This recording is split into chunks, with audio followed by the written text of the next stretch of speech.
Compounds alkene हो, alkene हो, alkyne हो, एल्केनोइक एसिड हो, एल्केनोन हो, एल्केनल हो या कुछ भी हो, उनमें क्या प्रॉपर्टी है? अगर तुम किसी को भी जलाओगे तो क्या वो जल जाएगा? हाँ जल। तो कॉमन प्रॉपर्टी है कंबशन। क्या प्रॉपर्टी है?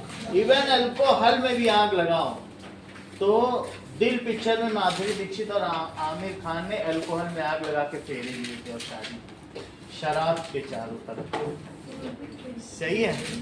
तो उनकी कॉमन प्रॉपर्टी क्या है बताइए? दैट इज इट, अगर उसको जलाया जाए तो वो क्या हो जाएगा? जल जाएगा। सारे फ्यूल हाइड्रोकार्बन ही तो हैं। चलो तो पहली प्रॉपर्टी पढ़ो क्या है? दहन। कंबशन का क्या मतलब होता है? पूरी तरह जल जाना, दहन। जो पूरी तरह जल जाए, इसीलिए रावण का दहन होता है। दहन का मतलब पूरा जल जाए। सो इसका मतलब है organic compounds Burns completely in presence of organic compounds burn, जल जाते हैं completely.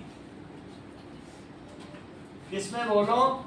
In presence of oxygen. सही है। जैसे कि अगर कोयले को जलाओ तो CO2 बन जाता है। इसी तरीके से CNG को जलाओ तो CNG को जलाएंगे तो क्या होगा? दैट ऑक्सीजन की प्रेजेंस में ये CO2 बन जाएगा और क्या बन जाएगा?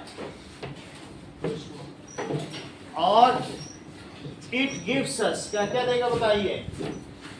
Carbon dioxide and water. दो चीज मिलती है, कार्बन डाइऑक्साइड एंड वाटर मिलता है। ठीक है अर्शिता? तो अगर आप ऑर्गेनिक कंपाउंड्स को जलाओगे तो उससे दो चीजें मिलेंगी। क्या क्या चीज मिलेगी बताओ? CO2 and water. To give क्या क्या देता है बताओ?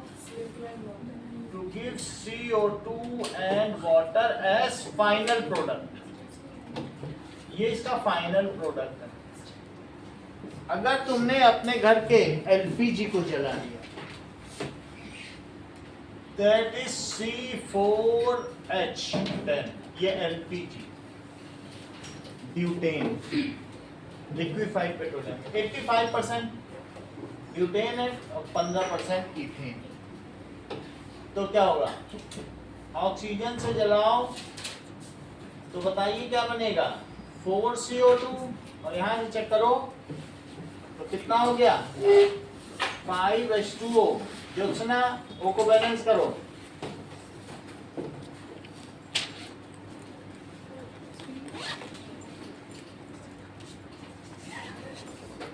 दिव्या O को बैलेंस करो।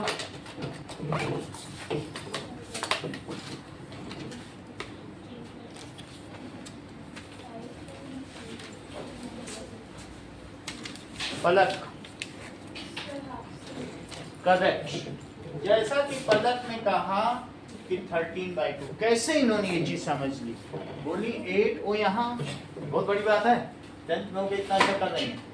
और साथ में 5 हो तो 8 और 5 13, तो 13/2 और फिर इन्होंने पूरे में किससे मल्टीप्लाई किया? सही है। That is 2C4H10 plus 13O2 gives 8CO2 और प्लस 10H2O। जो डिओड्रेंट हम यूज करते हैं वो बेंजीन होता है। क्या होता है? बेंजीन को भी अगर आपने डस्टबिन में डाल दिया और उसमें आग लग गई तो ब्लास्ट ही करेगा। डिओड्रेंट की डिग्री दैट इज C6H6, ये बेंजीन है। अब बेंजीन को जलाते हैं और फिर से हम पलक से ही बैलेंस करवाएंगे। ठीक है? तो बोलो 6CO2 और कितने H2O? करेक्ट। जैसा कि पलक ने बताया कि 3H2O, इन्होंने यहाँ से देख के जस्ट साफ करके बता दिया होगा। अब पलक O को बैलेंस करेंगे।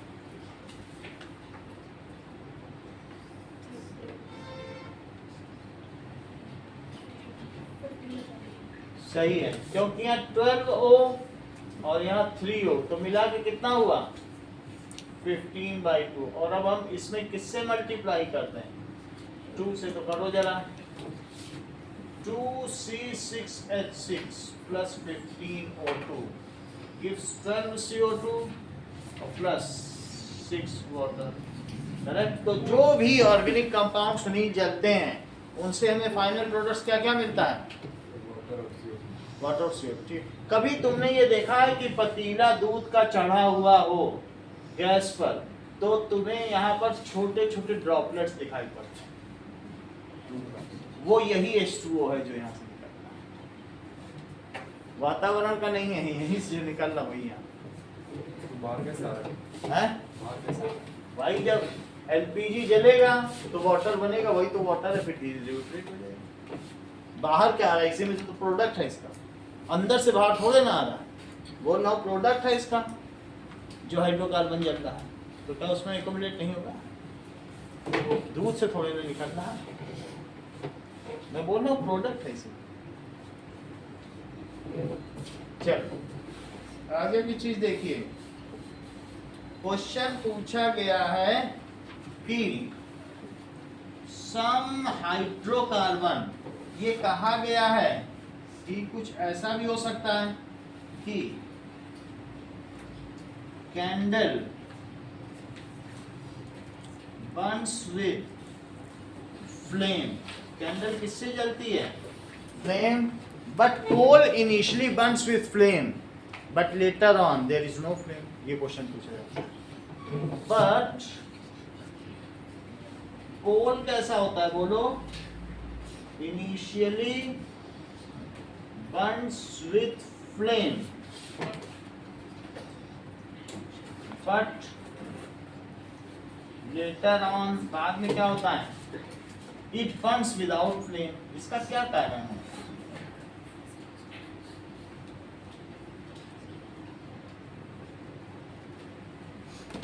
देखो जो कैंडल होती है,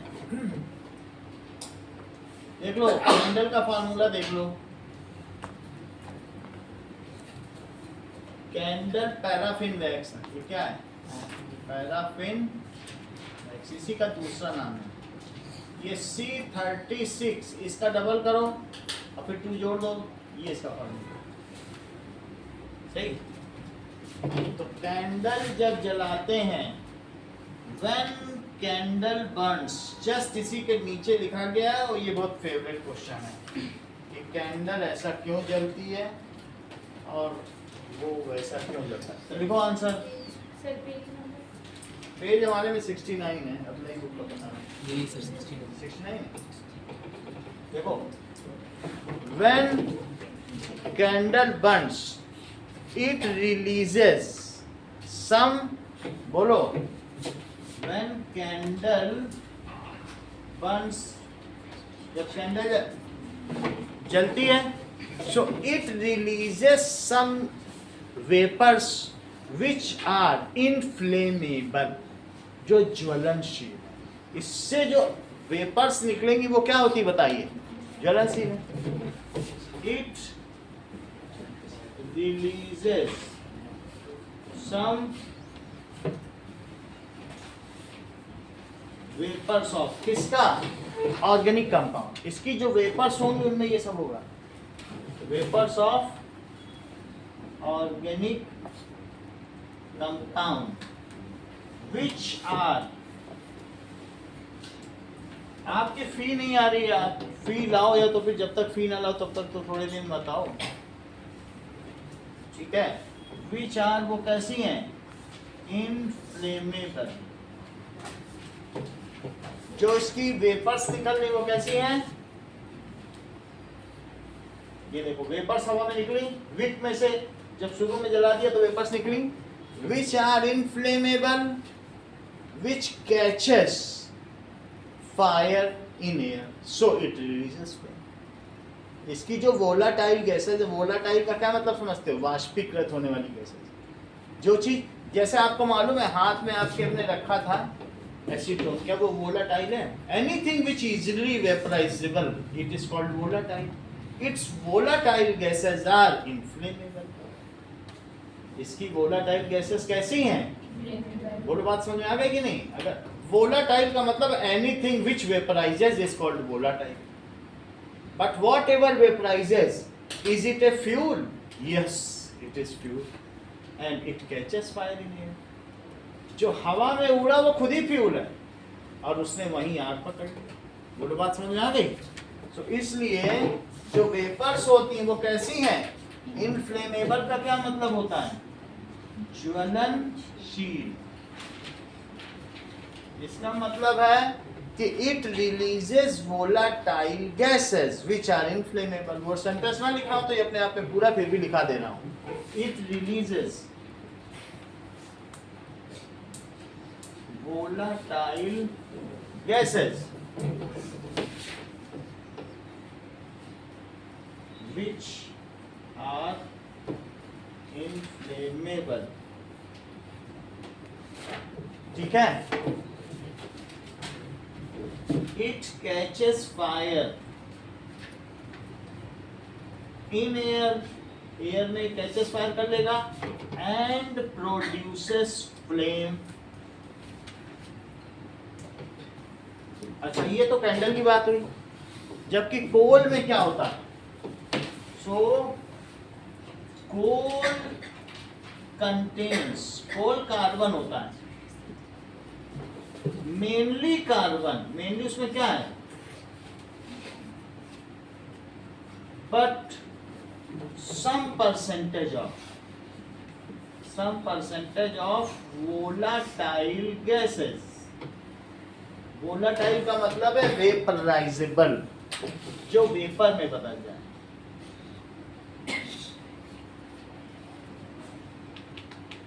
वोलाटाइल गैसेस विच आर, जो कि कैसी होती हैं?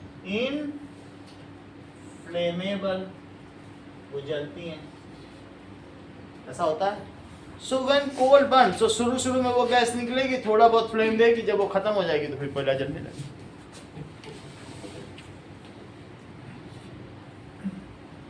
सो कोल, क्योंकि हमने लिखा है सम परसेंटेज है, सो कोल इनिशियली कैसे बर्न करेगा? बोलो, बर्न्स विद फ्लेम.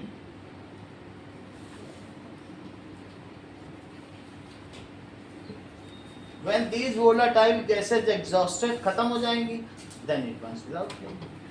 बोलो, बात समझ आ गई? When these volatile gases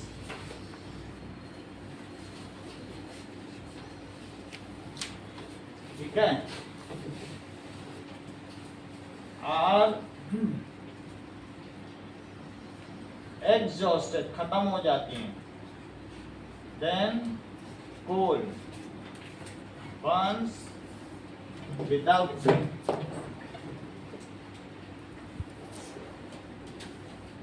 So जब ये ऑक्सीजन के साथ रिएक्ट करती है तो CO2 और H2O तो कंबशन को रोकने के लिए काम में आता है, तो इसलिए वो फ्लेम कैसे करती है? CO2 जैसे कार्बन जलता है, अगर CO2 बन गया है तो CO2 की ब्लैंकेट किसी के ऊपर अगर आपने लगा दी तो वो चीज, जैसे मान लो कोई कपड़ा जल रहा है, ये चीज, ये मटेरियल जल रहा है और आपने CO2 को ऊपर रख दिया तो CO2 क्या करेगा? O2 को इससे मिलने नहीं देगा. इसको स्मूदरिंग कहते हैं. इसको क्या कहते हैं? स्मूदरिंग. तो अब इस अगर O2 इसको नहीं मिलेगा तो क्या होगा बताओ? तो ये जल पाएगा? नहीं जल पाएगा. अच्छा, एक और काम कर सकते हो. एक तो है कि CO2 इसको इससे डिस्कनेक्ट करता है, ये ब्लैंकेट का इफेक्ट करता है, ठीक है. तो एक होता है स्मूदरिंग, हो गया. अब जरा देखो, मान लीजिए कोई चीज जल रही है और जलने पे CO2 निकल रही है, अब तुमने पंखा चला दिया तो बोलो क्या होगा? क्या ये CO2 भाग जाएगी और नई ऑक्सीजन इसको मिलेगी तो ये और तेज आग लग जाएगी हवा चलने पे. तो तुमको जो CO2 बनती जा रही है उसे हटाना है. अगर तुम CO2 किसी ऊपर डालने लगोगे तो ऑक्सीजन से तो डिस्कनेक्ट हो जाएगा. हर एक चीज को जलने के लिए क्या चीज चाहिए? बोलो, दैट इज ऑक्सीजन. तो अगर हम ऑक्सीजन हटाना चाहते हैं तो CO2 की एक लेयर डालते हैं, इसीलिए वो फायर एक्सटिंग्विशर है. अदरवाइज कार्बन कंपाउंड जब जलता है तो CO2 तो देता ही. एक बार जो बन गया, जल गया, क्या वो फिर से जल पाएगा? तो इसलिए CO2 एक प्रोडक्ट है, उस प्रोडक्ट का कोई लेना देना नहीं है कंबशन से, वो तो जल गया। अगर वो वही रहेगा, कागज जल गया उसके ऊपर CO2 है, हवा लगाओगे तो सारे वो CO2 उड़ जाएगी, नए पेपर और जलेंगे। और नहीं तो CO2 ही CO2 रहेगी तो फिर नया ऑक्सीजन कहाँ से मिलेगा? तो C जब जलता है तो CO2 बनाता है, ठीक है। अब देखो क्वेश्चन क्या पूछा जा रहा है, that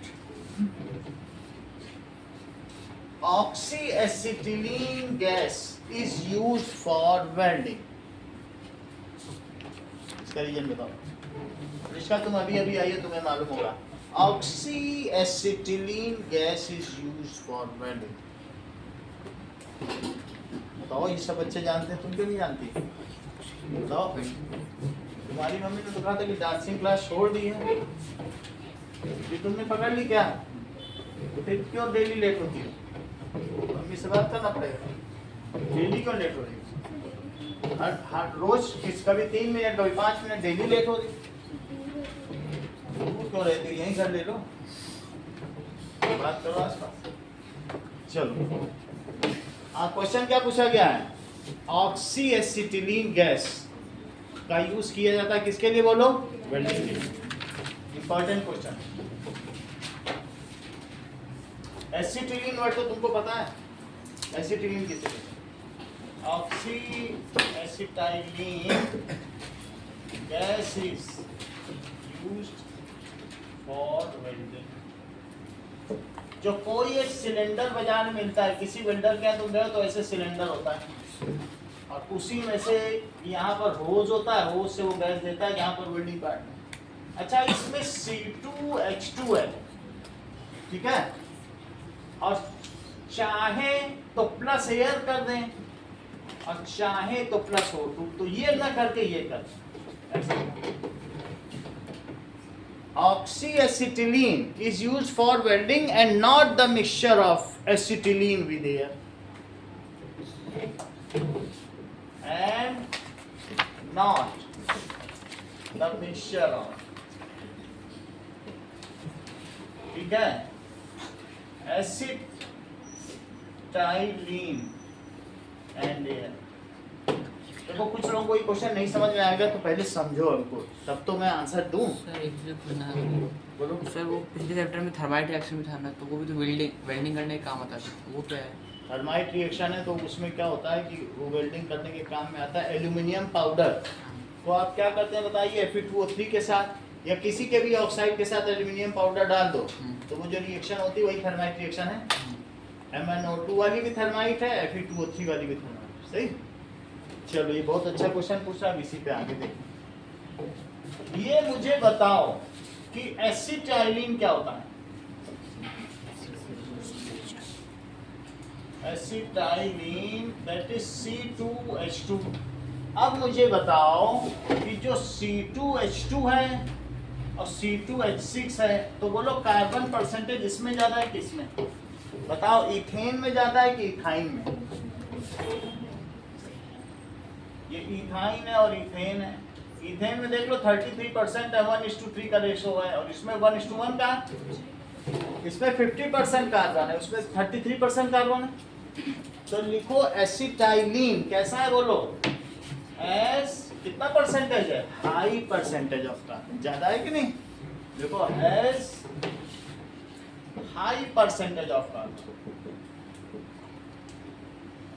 if it is burned, अगर इसको जलाया जाएगा तो पूरा जल ही नहीं पाएगा और धुआं धुआं करेगा, काला काला आसपास। क्या किया करेगा बताओ? जब कोई चीज में कार्बन ही का परसेंटेज 50% कार्बन हो तो क्या जल पाएगा? कार्बन जल पाएगा क्या? तो अब अनबर्न्ड रहेगा, तो जिस सरफेस को तुम वेल्ड करने चले हो वहीं पे ये काला काला कोयला छोड़ देगा, तो क्या वो सरफेस अच्छी जुड़ पाएगी कि कच्ची जुड़ पाएगी? भाई जहां पर उसे टेम्परेचर देना है, एक तो पहली बात तो सूटी फ्लेम दे रहा है, दूसरी बात येलो फ्लेम दे रहा है। येलो फ्लेम में कोई टेम्परेचर का एलिवेशन होता है क्या? हाई टेम्परेचर चाहिए तो ब्लू फ्लेम चाहिए। तो अब ये क्या करेगा? So it does not give the desired temperature for welding. क्या दे पाएगा? जब तो ये हाई परसेंटेज है सो क्या होगा बताइए, if it is mixed with, अकेले तो जल ही नहीं पाएगा। अगर मान लो तुमने उस सिलेंडर में एयर डाल दी, बोलो उसमें एसिटिलीन डाला और एयर भी भर दी, तो सोचो जलेगी, इसको एयर दे दें, एयर से वो O2 ले लेगा। ऐसा तुम्हारे मन में आ सकता है ना कि एयर डाल दो एसिटिलीन के साथ, उसके साथ लेता हुआ जल जाएगा, लेकिन फायदा नहीं है। If it is mixed with air and burn, तो क्या होगा वंदना बोलो, then it does not burn properly। क्यों? क्योंकि एयर में कितने परसेंट ऑक्सीजन होती है और 78% क्या होती है, उसमें ऑक्सीजन उतनी होती ही नहीं कि इसे पूरा जला पाए, होती है क्या? So it does not burn properly and leave, किस पर लीव करेगी, unburned carbon particle, unburned carbon particles over welding joints. ये कौन सा जॉइंट है, welding joint.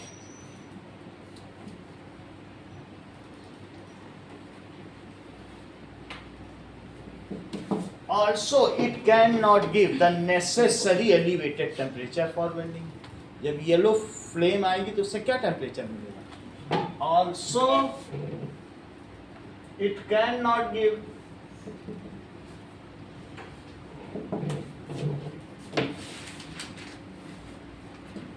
necessary high temperature for welding।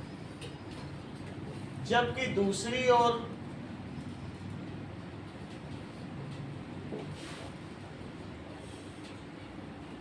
On other side, अगर इसी एसिटिलीन के साथ में O2 प्योर O2 भर दूं इसमें, तो क्या हो जरा सोचो। On other side if mixture of O2 and C2H2 is burnt, then it burns with clear non-sooty blue flame।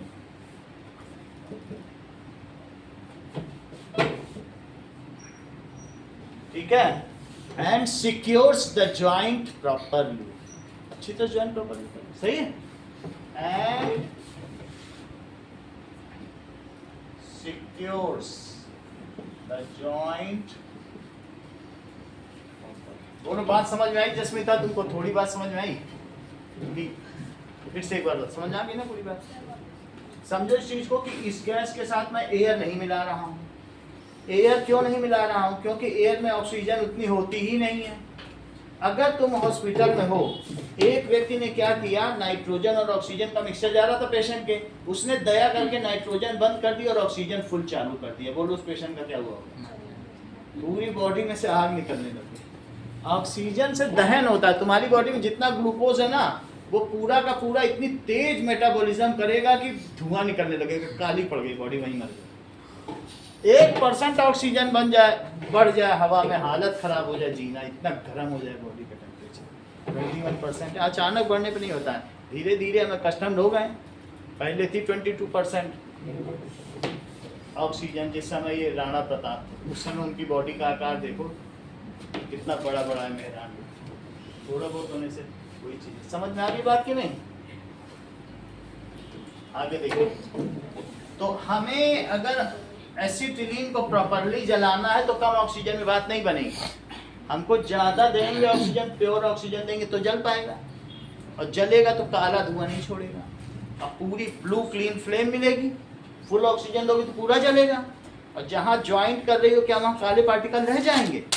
नहीं रहेंगे, तो अच्छा जाएंगे, और ब्लू फ्लेम रहेगी, और इसमें सूटी येलो फ्लेम रहेगी। सही है? चलो अगला सवाल देखें।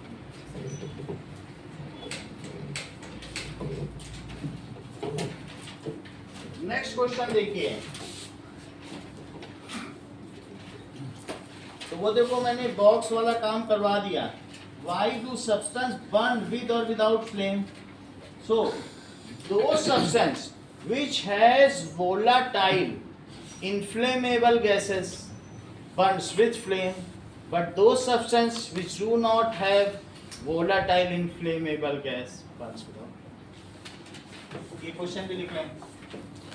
Why do some substance burn with or without flame? Volatile का मतलब होता है वाष्पीकृत होने वाली, जो वेपराइजेबल हो.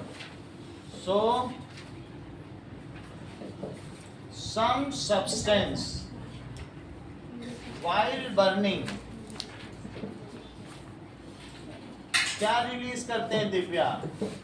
Release volatile. वोलाटाइल का क्या मतलब होता है?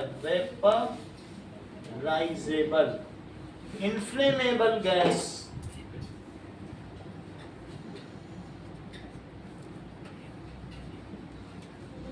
Which catches fire in air, hence they burn with flame. भाई अगर इनफ्लेमेबल चीज है और उसको प्रॉपर इग्निशन टेम्परेचर मिल गया, नीचे से तो इग्निशन टेम्परेचर मिल ही रहा है, जल जाएगा. सही है. Which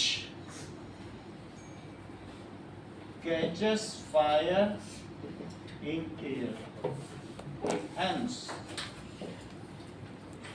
burn with flame. Example क्या क्या है? With flame, जैसे पैराफिन वैक्स. पैराफिन वैक्स का मतलब है कैंडल. Petrol, kerosene. पेट्रोल समझते हो ना? C8H18. Kerosene oil. Kerosene oil आपको मालूम है ना? ठीक है ना? Kerosene oil. LPG, that is 85% C4H10 plus 15% C2H6. ये सभी फ्लेम के साथ जलते हैं. CNG, that is methane. These burns with flame. बोलो, बात समझ में आ गई? ओके. तो ये सभी जलते हैं. इवन डीजल को भी तुम जलाओगे तो डीजल भी कैसे जलेगा? C10H20. So these burns with flame. However, some substance do not release volatile inflammable gases. उनमें निकलती ही नहीं है ज्वलनशील वाष्प. So on other side, some substance do not release volatile inflammable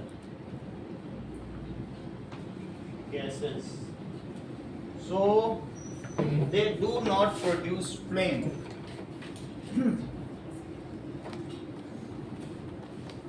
ठीक है? Say they do not produce flame.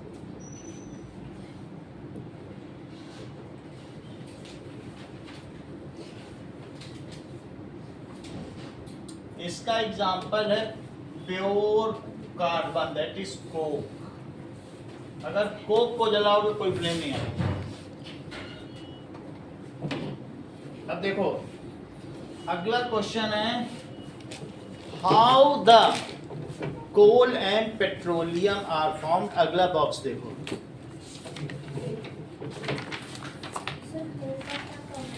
कैसे? कोल का कोक सी है, एलोट्रोप है, कार्बन का एलोट्रोप. प्योर तो सैचुरेटेड जो होते हैं तो वो बर्न करते हैं ब्लू फ्लेम के साथ, यानी कि वो फ्लेम के साथ करते हैं. जो अनसैचुरेटेड रहते हैं तो वो बर्न नहीं करते. बर्न करते हैं वो येलो फ्लेम के साथ. फ्लेम तो रहती है, वो लिखा नहीं रहता है कि दैट इज सूटी येलो फ्लेम. फ्लेम वर्ड है. हाँ, उसमें कार्बन कंपाउंड्स हैं हवा में, उससे तुम दिया पार लो. जैसे तेल का दिया होता है कि दीपावली में पारा गया था, तो वो कैसे होता है? तेल से उसमें काला काला रहती. क्वेश्चन पूछा गया how coal is formed. Sir बोलो. कोक से आग किस लगाते हैं? क्या? कोक से जैसे कोयले से आग किस लगाते हैं? कोक में कोक से आग लगा देते हैं ना, जैसे चूल्हे में कभी थोड़ा सा कोयले डाले फिर आग लगा देते हैं, कैसे फ्यूल जले और फिर से पूछो क्वेश्चन, पूछो पता लगे। चूल्हे में तो जैसे कोयले से आग लगाते हैं, हाँ पहले से जले हुए होते हैं। ये देखो,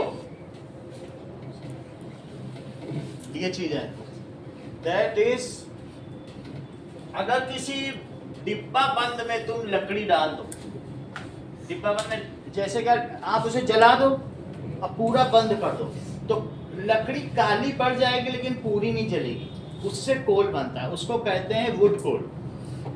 वुड कोल या चैट कोल, समझ में आई बात की नहीं? कैसे होता है वुड कोल, कैसे बनता है? एक जमीन से नहीं, एक पत्थर का कोयला होता है, एक लकड़ी का कोयला।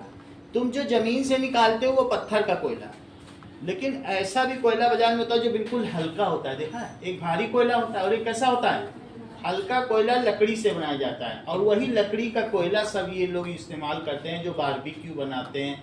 यहाँ पे जैसे आप लोग नहीं देखते, बहुत सारा सीख में डालकर बहुत कुछ पनीर वो कर रहे हैं, वो सब करते हैं। तो लकड़ी का कोयला करने के लिए किसी चीज़ में डाल दो और कैल्सिनेशन के प्रोसेस से उसको जलाओ, उसमें बहुत छोटा सा छेद कर दो, तो वो धीरे धीरे हीट अप होता रहेगा, सुलगता तो रहेगा लेकिन पूरा नहीं जलेगा, काला होकर छूट जाएगा। इसका मतलब है अभी भी उसमें एनर्जी बाकी है, बिकॉज उसका कंप्लीट कंबशन नहीं हुआ है, और फिर बाद में उसे कोयले की तरह यूज़ करो।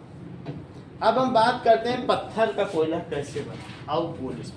तो कोयले को जलाएंगे, उसमें कार्बन की परसेंटेज है, अनबर्न कार्बन है, जलेगा CO2 बनेगा, और जब C से CO2 बनेगा 766 किलो जूल पर कैलोरी एनर्जी निकलेगी। तो कोयले के जलने से बहुत सारी एनर्जी निकलेगी। Coal is a good source of energy, सही है।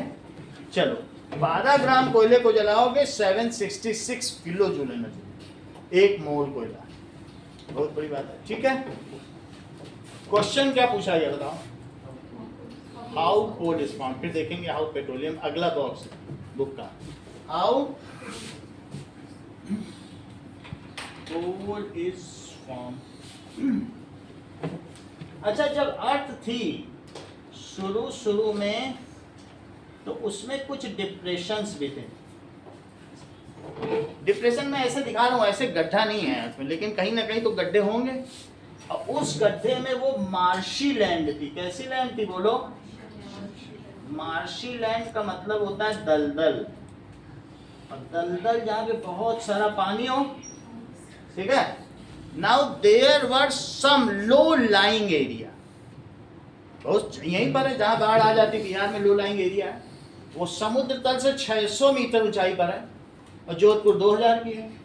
जहाँ पर भी जाओ हर प्लेटफॉर्म पे लिखा रहता है ना बोर्ड पे, समुद्र तल से ऊंचाई सी लेवल से। यहाँ 2000 है, 2200 पे कानपुर है, 600 पे वहाँ जो भी आ रहा है ये सब, तो वहाँ बाढ़ आती रहती है। बोलो बात समझ आ गई कि नहीं?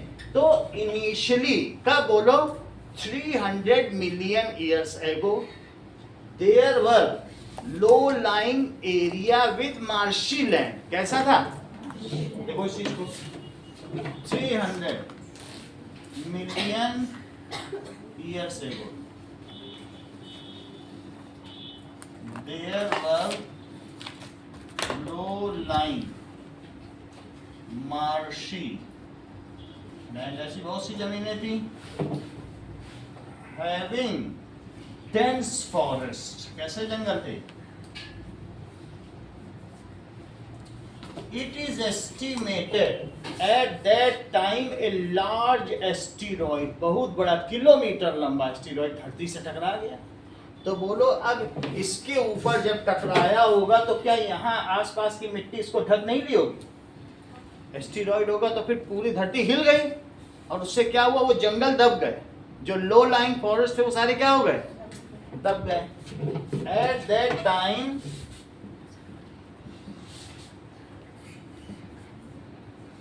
a large asteroid hit Earth। अच्छा, ये जब हिट किया है उसी समय 2 काम हुए, फिर से समझो। यहां पर क्या था बताइए, ये जो लो लाइंग जंगल थे, क्या इसमें बहुत सारे पेड़ रहे होंगे बताओ? यहाँ पे क्या रहा होगा बताओ? बहुत सारे पेड़ रहे होंगे, तो ये सब दब गए, सही है। लेकिन उसी समय एक और भी बात थी, उसी समय यहाँ पर धरती में सी के अंदर भी एक तरीके, ये सी है तो सी में भी, सी ऐसा नहीं होता है, सी में भी क्या होता है कि बहुत एक डीप कैविटीज भी होती हैं। कैसी होती बताओ? ये जैसे तुम्हारा सी है तो सी में ऐसा, सी में वेल होता है मालूम है। तो जो डायनासोर भी तभी मरे, अब वो मर मर के सी में चले गए और सी में जाने के बाद सारे डायनासोर, ये देखो ये डायनासोर,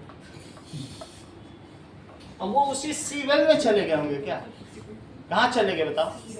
भाई पानी में भी जाएंगे तो पानी के गड्ढे में ही तो जाएंगे कि पानी में से घूमेंगे, धरती हिल रही है तो कहाँ जाएंगे बताओ? इसी चले। तो उसी 300 मिलियन ईयर्स पर ये जो सारी छिपकलियां हैं, छिपकली तो होती डायनासोर, ये सब इसमें चली गई। And it is covered with sediment. से किससे कवर्ड हो गया? तो यहाँ पर बन गया पेट्रोलियम और यहाँ जब इसके ऊपर मिट्टी आई तो ये क्या बन गया? बोलो बात समझ में आ गई कि नहीं? ये उसी एस्टेरॉइड की वजह से हुआ। ओके, तो a large asteroid hit earth and these green forests get buried under soil. These green forest got buried. और फिर उससे क्या हुआ? ठीक है, due to heat and pressure over millions of years, they remain undecomposed and get converted into coal. Due to बहुत heat पड़ा, pressure पड़ा, तो ये कुछ हो नहीं पाए, बस अंदर ही अंदर क्या होने लगे? अनडिकम्पोज्ड रह गए और किस में कन्वर्ट हो गए? ड्यू टू हीट एंड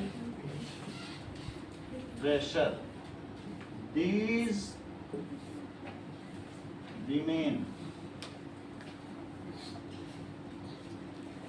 और इन्हें पत्थर का कोयला कहा जाता है। एंड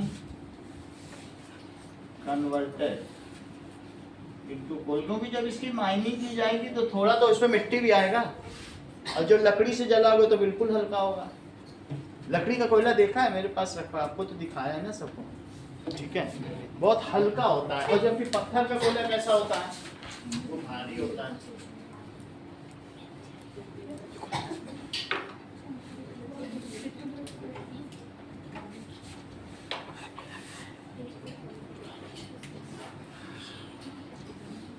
ये देखो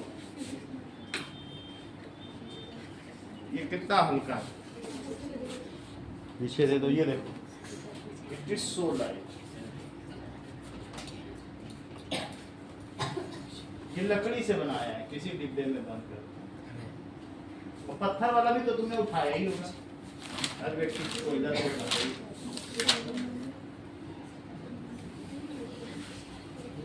है ना, लकड़ी से बनाया।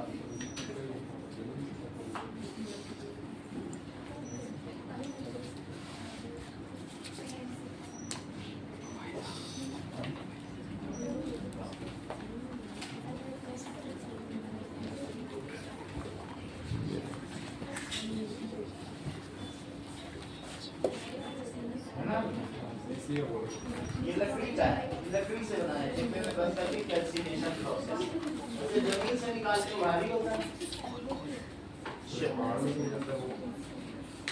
कहीं से निकाल दे की बात। इतनी बात तुमको समझ में आ गई?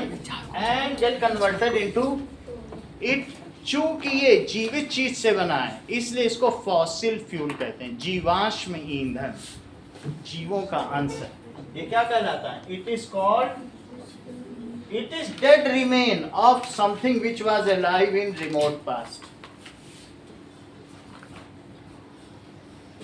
Fuel, fossil fuel है। fossil fuel क्या होता है? लिखो fossils क्या होते हैं, पहले ये लिखो। dead remains of organisms which were alive in, जो कब जिंदा थे बोलो? in remote past। एक होता है recent past और एक क्या होता है? remote past। जीवों का अंश उसे कहेंगे जीवाश्म। इतनी बात तुमको समझ में आ गई? तो इसमें लिखा है कि वो डीके होकर जाते कोल में बदल जाता है, तो वो डिकम्पोज नहीं होगा? पूरी तरीके से डिकम्पोज नहीं हुआ। अगर डिकम्पोज होता है जैसे माइक्रो ऑर्गेनिज्म में डिकम्पोजर कहलाते हैं, लेकिन उतने नीचे तक तो वो पहुंच भी नहीं पाए, नहीं तो खा पी के बराबर कर देते उसको। तो बैक्टीरिया लिखा है, bacteria tab. They showed decay in coal. Oil and gas are the remains of million of tiny plants. इतना ही लिखो जितना मैंने लिखा, यही है बस, अब ज्यादा मत करो। जो चीज अगर माइक्रो ऑर्गेनिज्म डिकम्पोज करते हैं फिर वो मिल जाती है एटमॉस्फेयर में, फिर कुछ बचता नहीं। हो सकता है थोड़ा बहुत हुए हों और फिर उसके बाद वो बैक्टीरिया भी खत्म हो गए, पूरी तरीके से अनडिकम्पोज। जो चीज डिकम्पोज हो जाएगी वो फिर साइकिल में ऊपर चली जाएगी। तो वो हम उतना डिटेल में नहीं लिखा है कि क्या हुआ होगा। थोड़े तो बैक्टीरिया रहे होंगे, थोड़ा बहुत कुछ किया होगा, फिर उनको भी ऑक्सीजन नहीं मिला होगा, कवर हो गए, खत्म हो गए बात, वो साइकिल उनका रुक ही गया। अब देखो अगला सवाल क्या बताइए, how petroleum is form. Petroleum क्या होता है?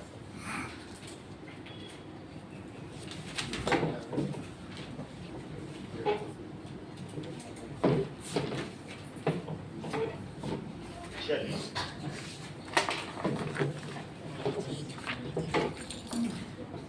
क्वेश्चन है हाउ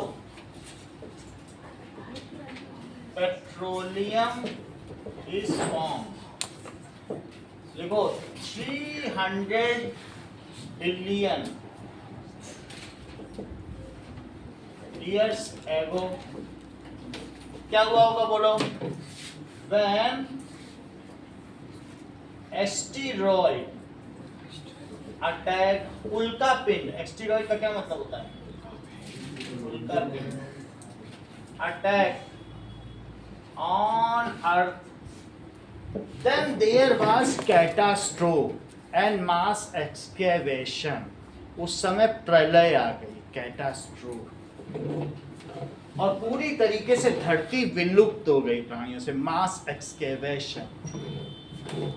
देन अगर तुम कैटास्ट्रोफ भी नहीं लिखना चाहते हो तो then there was mass extinction लिख लो। एक्सटिंक्शन तो सभी को पता होता है, किसका एक्सटिंक्शन हो गया?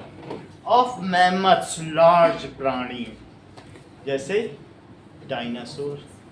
मास एक्सटिंक्शन ऑफ डायनासोर का एक्सटिंक्शन हो गया।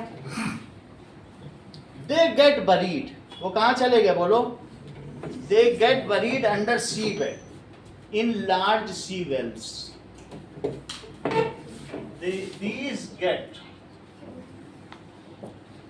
buried हो गए under sea bed in large sea wells. अब वो अगर सी वेल्स पूरा ढक गया तो किसी को पता चलेगा यहाँ सी वेल है? बहुत खोजने पे ही मिलता है। तेल के बहुत भंडार है, लेकिन मिले तो वो ऊपर मिट्टी से दबे तो कहाँ किसी को मिल पाएंगे। हमारे यहाँ बॉम्बे हाई में रिलायंस ने खोजा था, 50% वो लेता, 50% सरकार को। इसीलिए अंबानी, मुकेश अंबानी, अनिल अंबानी इतने अमीर हैं। उन्होंने खोज लिया, बोला हम इसका एक्सकेवेशन करना चाहते हैं। सरकार से बोला 50% तुमको देंगे। तो लार्ज सी वेल, ठीक है, विदिन बिलियन ऑफ ईयर्स क्या हुआ? और वो किस पे कवर्ड हो गए बोलो? And coverts with sediments. किससे कवर्ड हो गए? With sediments. देख लो ये सी है, तो सी के बेड में क्या होगा बोलो? इसी में सेडिमेंट से कवर हो गए। तो यहां पर ये जो है अब ये क्या हो गया बताइए? सब डिकम्पोज हो गए। तो इसको कहेंगे कच्चा तेल, क्रूड ऑयल। क्या कहेंगे? क्रूड ऑयल के ऊपर मीथेन है, CH4। सही है। तो अगर मान लो अब ये सी है, तो सी में सबसे पहले अगर बोरिंग की जाए तो बोलो बोरिंग से सबसे पहले क्या मिलेगा? यहाँ बोरिंग करोगे तो क्या मिलेगा, यहाँ बोरिंग करोगे तो क्या मिलेगा? ये सी है, बताओ। सबसे पहले यहाँ करोगे तो नेचुरल गैस, इसको कहेंगे कंप्रेस्ड नेचुरल गैस, यही है नेचुरल गैस, जबकि ये CH4 है। और भी कुछ गैसेज होंगी, और यहाँ निकालोगे तो गाढ़ा चिपचिपा काला बदबूदार crude oil, that is crude oil, कच्चा तेल। $80 पर बैरल, बड़ा बैरल होता है जिसमें यहाँ पर गुरुद्वारे में शरबत पिलाया जाता है, उतना बड़ा बैरल $80 है अंतरराष्ट्रीय कीमत, सही। अच्छा, फिर उसकी रिफाइनिंग की जाएगी तो उसमें ये सब मिल जाएगा, सही है। तो बताइए covered with sediment, so under heat and pressure. अब इस पर हीट पड़ी और प्रेशर पड़ा तो क्या हुआ बोलो? Pressure in billion of years, वो किसमें कन्वर्ट हो गए? सर डायनासोर की स्पेलिंग अलग है। स्पेलिंग बताओ, DIN बोलो। DIN DIN OS dino S SAUR सही। अब चलो बिलियन ऑफ ईयर्स से किसमें कन्वर्ट हो गए? These are these remain undecomposed, और किसमें कन्वर्ट हो गए?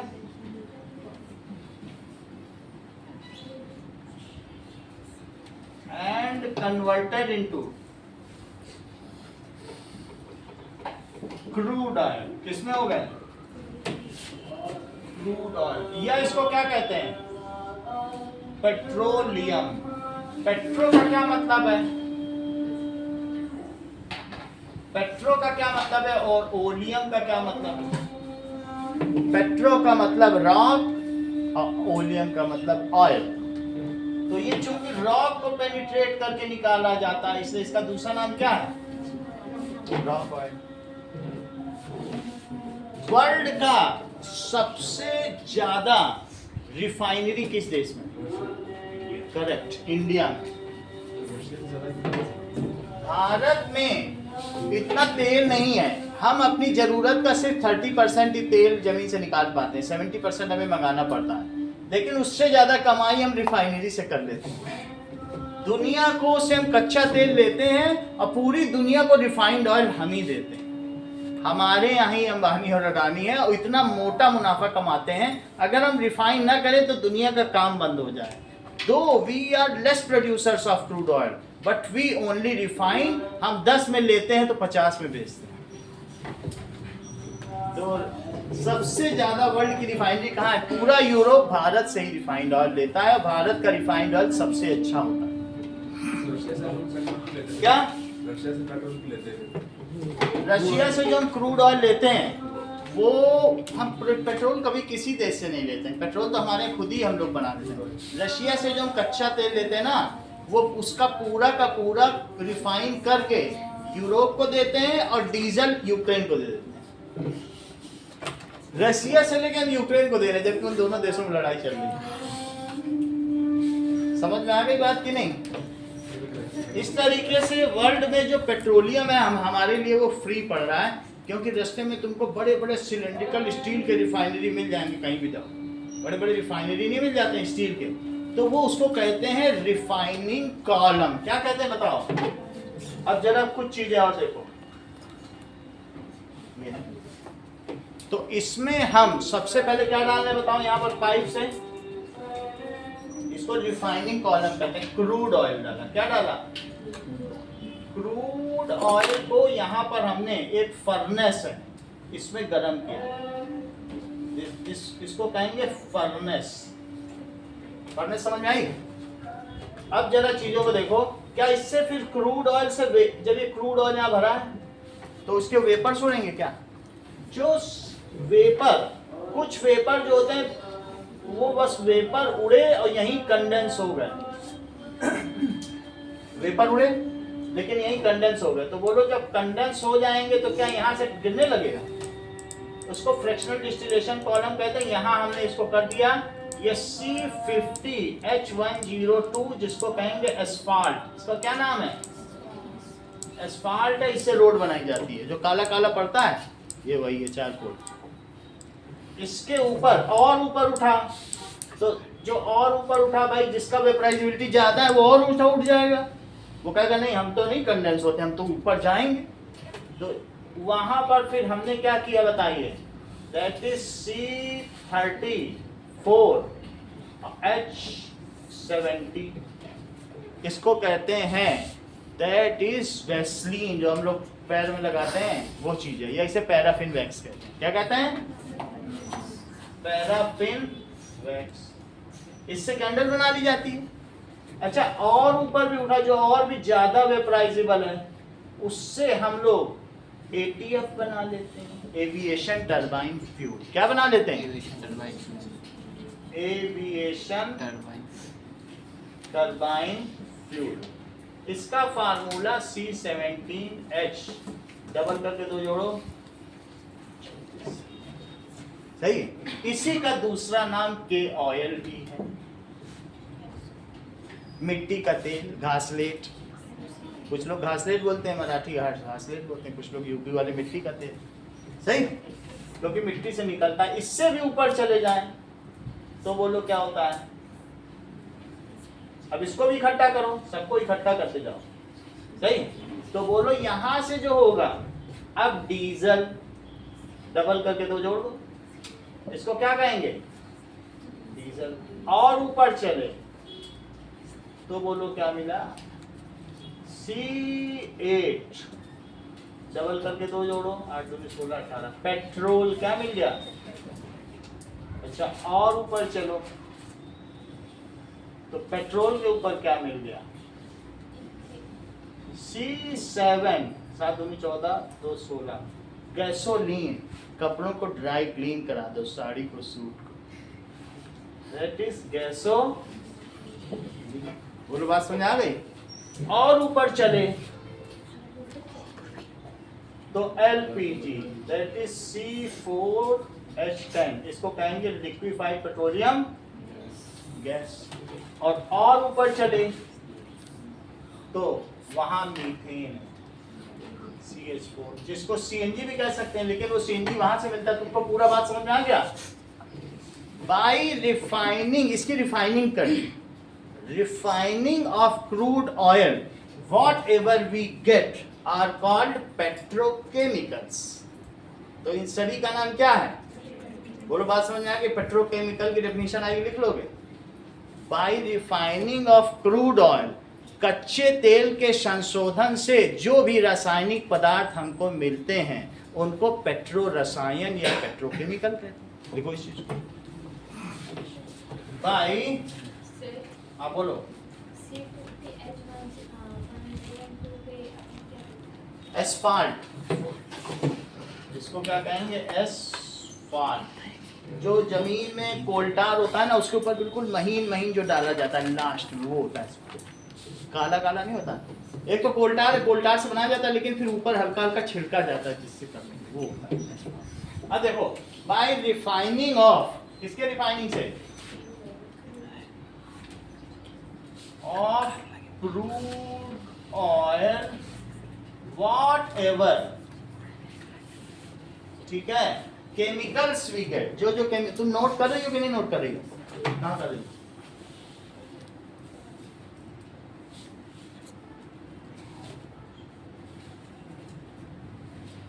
whatever chemicals we get are called petrochemical, ठीक है। In petrochemical refining India is first in the world and no one is at par with India. उसके अगल बगल भी कोई नहीं, सही है। इन पेट्रोकेमिकल रिफाइनिंग पूरी दुनिया का 80% पेट्रोकेमिकल रिफाइनिंग हम करते हैं, 80%। और जबकि हमारे यहाँ खुद 5% पेट्रोल वो क्रूड ऑयल होता है। In petrochemical refining India is first in world. चलो अब तुमको 2 बॉक्स पता चल गए। अभी हमने एक चीज पता की है, दैट इज कंबशन। दहन तो पढ़ लिया तुमने। कोई भी अगर हाइड्रोकार्बन या ऑर्गेनिक कंपाउंड है तो जलेगा, चाहे अल्कोहल हो चाहे कुछ भी हो। Any organic compound is inflammable, इतना तुम समझ। सही है, क्योंकि उसमें कार्बन है। अच्छा, अब दूसरी चीज देखो, ऑक्सीडेशन। सेकंड प्रॉपर्टी देखिए क्या है, ऑक्सीडेशन। सर जब जैसे पहाड़ में ब्लास्ट करते हैं पत्थर निकालते हैं, क्या पहाड़ होता है तो ब्लास्ट करते हैं, जब पत्थर जैसे निकलता है, जब जैसे मकान घर बनते हैं तो पत्थर निकलता है वैसे। तो ब्लास्ट करते होंगे वो, कंट्रोल्ड ब्लास्ट करते हैं। फिर पत्थर तो क्या है, मतलब उसमें से कैसे निकलेंगे? किसमें से? पहाड़ में से। पहाड़ी तो पत्थर के ही है ना। नहीं तो अलग पत्थर है, जंगलों में होता है अलग पत्थर होता है। वो पत्थर सब क्रिस्टलाइन होते हैं। अगर आप पत्थर को आपने टूटते हुए देखा है, सिर्फ एक उस पर नेल मारोगे पूरी स्लाइड की स्लैब पूरा आ जाता है। तो ब्लास्ट कर दिया जाता है किसी जगह पर, ठीक है, और फिर उसके बाद उसको स्लाइड करके स्लैब बड़े बड़े निकाले जाते हैं। उसका इससे कोई लेना देना नहीं, वो क्वेरिंग प्रोसेस है, जब ऊपर तोड़ने का एक तरीका है बस ब्लास्ट, उससे इससे लेना देना नहीं। अब आप देखो ऑक्सीडेशन। ऑक्सीडेशन का क्या मतलब है बताओ? क्या किसी चीज में ऑक्सीजन जोड़ने की प्रक्रिया को तुम ऑक्सीडेशन कहोगे? ठीक है, so addition of oxygen is called oxidation.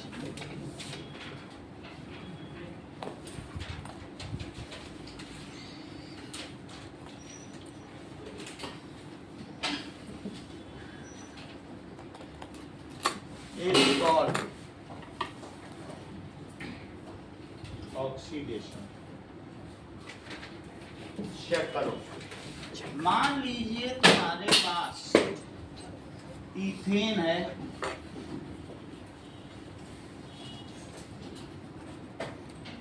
ठीक है, इथेन ले लिया, और ये है KMnO4। ये चीज क्या है? ये तो इसका ऐसा कलर हो गया। KMnO4 तुम लोगों को पता है KMnO4 कैसा होता है? इसका कलर कुछ बदल गया, इसमें सर होगा, ये इधर पोटेशियम परमैंगनेट।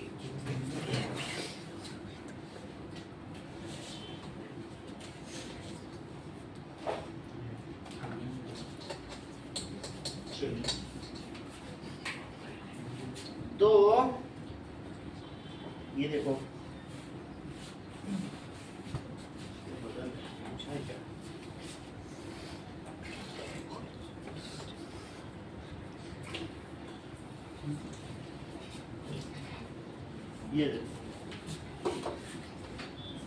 ये लाल दवा भी है, गांव में कुओं में डाली जाती। जो लोग गांव से बिलोंग करते हैं उनको ये सब अच्छा पता होगा। गाँव ये देखो, 9 में भी प्रैक्टिकल देखा, हल्का सा बस डाल देते हैं। ये चीज क्या है? That is potassium permanganate. तो पोटेशियम परमैंगनेट ये बिल्कुल डार्क पर्पल हो जाता है। ये हाईली ऑक्सीडाइजिंग एजेंट, एक ऐसा है। और ये पोटेशियम डाइक्रोमेट भी है, K2Cr2 ये दोनों आपकी बुक में दिए हुए हैं।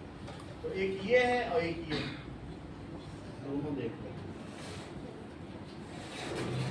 एक येलो कलर का पोटेशियम डाइक्रोमेट है, ठीक है, और दूसरा कौन सा है? देख लो, KMnO4 क्या होता है? It contains high amount of oxygen. अगर तुम इसमें थोड़ा सा एल्कलाइन डाल दो, एल्कलाइन का क्या मतलब है? बेस डाल दो, साबुन डाल दो, NaOH डाल दो, इसकी एफिशिएंसी बढ़ जाएगी। इसकी एफिशिएंसी क्या हो जाएगी? तो तुम इसमें क्या डालो बताओ? एल्कलाइन। क्या डालिए? KMnO4। तो इसको ऑक्सीजन मिल जाएगा। इट प्रोड्यूसेस सिंगल O, इसको क्या कहते हैं? Nascent oxygen. O2 नहीं मिलेगा, क्या मिलेगा? नवजात ऑक्सीजन, अभी अभी पैदा हुआ है, इसकी ज्यादा लाइफ नहीं है। 10⁻⁸ सेकंड में ये समाप्त हो जाएगा। अभी अभी पैदा हुआ, ये जाके इसमें जुड़ जाएगा, यहाँ जुड़ जाएगा। इसने क्या पैदा किया बताओ? इसने एल्कलाइन KMnO4 ने वो पैदा किया। इस O का नाम क्या बताया बताइए? अभी अभी पैदा हुआ बच्चा, कहते हैं वो नियोनेटल वार्ड में, बिल्कुल नेसेंट बच्चा अभी पैदा हुआ। तो नेसेंट ऑक्सीजन, इसका क्या कहते हैं? नेसेंट ऑक्सीजन का मतलब क्या होता है? नवजात। जात का मतलब उत्पन्न। ठीक है, ये कहाँ जुड़ जाएगी बताओ? ये इसके बीच में जुड़ जाए। देखो यहाँ जुड़ गई कि नहीं? यहीं पे जुड़ी है। क्या पलट आप मुझे बताएंगे कि अब इसका क्या नाम है? इथेनॉल, क्योंकि CH3 CH2OH क्या चीज है बताओ? CH3, इसका नाम क्या बताया इन्होंने? वरना इसे वो C2H5OH भी कह सकती थी, और इन्होंने इसका नाम क्या बताया? तो क्या आप ये कहना चाहती हैं कि इथेन के ऑक्सीडेशन से इथेनॉल मिलता है? आगे देखो, अगर यही KMnO4 इसमें पड़ा रहा तो ऑक्सीजन तो निकल ही रही, उसमें से बहुत सारी ऑक्सीजन है। इसी में क्या होगा बताइए?